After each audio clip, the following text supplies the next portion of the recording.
Gospels give us snapshots of the people and events that surround Jesus from Palm Sunday to Good Friday. Bystanders, priests, governors, disciples, and soldiers are all woven into the fabric of this last week of Jesus' life.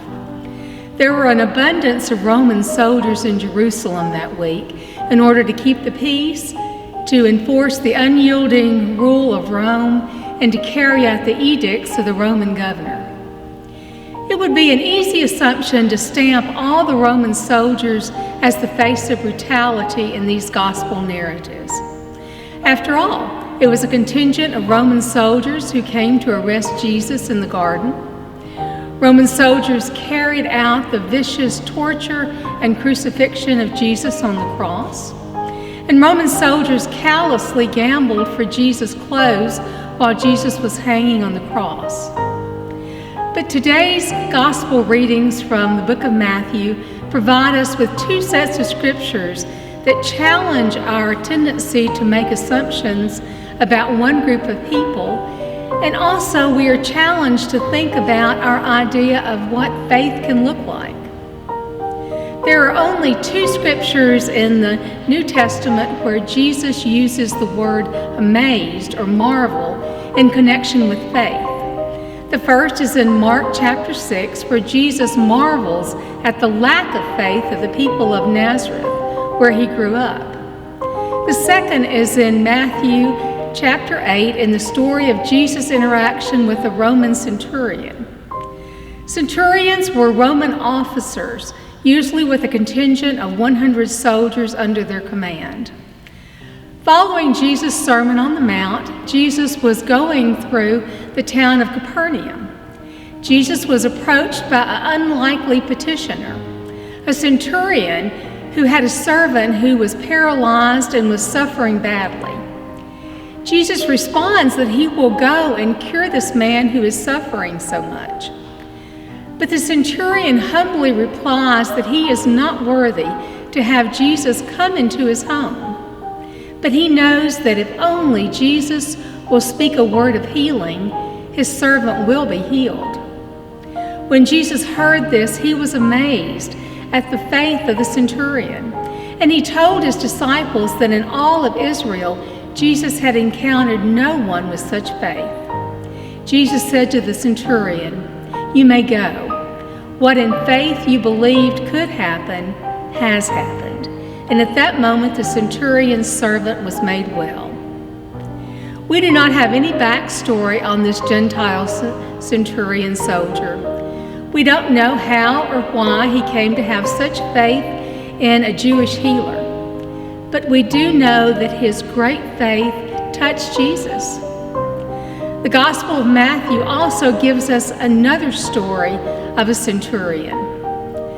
This one did not approach Jesus in faith, but instead came as the captain of the guard who carried out the crucifixion of Jesus.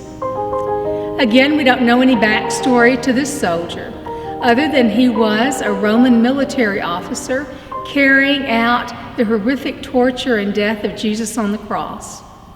We might guess that he had some education, since he had risen to the rank of officer. We don't know if he had heard of Jesus prior to the trial and crucifixion. We don't know if he felt any sympathy towards Jesus, or he just looked at this crucifixion detail as one more job he had to do. What we do know is that he stood at the foot of the cross. He read the inscription on the cross naming Jesus as the King of the Jews. This centurion heard Jesus crying out to God in anguish. This soldier was a witness to Jesus taking his last breath. This centurion felt the tremors of the earthquake, and he saw the rocks splitting into pieces. At that moment, the centurion cried out, "This has to be the Son of God." He was transformed from a man who oversaw and carried out Jesus' death to a person who recognized Jesus as the Son of God. We can theorize that the centurion came to believe that Jesus was the Son of God because he was afraid. He was afraid of the earthquake. He was afraid of all the darkness that surrounded them. We can say that he believed because he heard the lament of the women, that he caught a glimpse of divine love as Jesus hung on the cross. We can say any number of things, but we cannot begin to explain the divine mystery of faith and the mystery of God's grace. Writer Anne Lamott says that I do not at all understand the mystery of grace, only that it meets us where we are, but it does not leave us where it found us. The centurion at the foot of the cross left a different man than when he arrived. The centurion with the healed servant left with his faith in Jesus confirmed. Our faith is not meant to be static. It is intended to grow and mature as we mature in our Christian walk. We can not help but be changed as we follow Jesus, because just like the centurion, the cross changes us from the person we used to be. This week, may God's grace find you and abide with you as we follow Jesus on this road to Easter morning. Amen.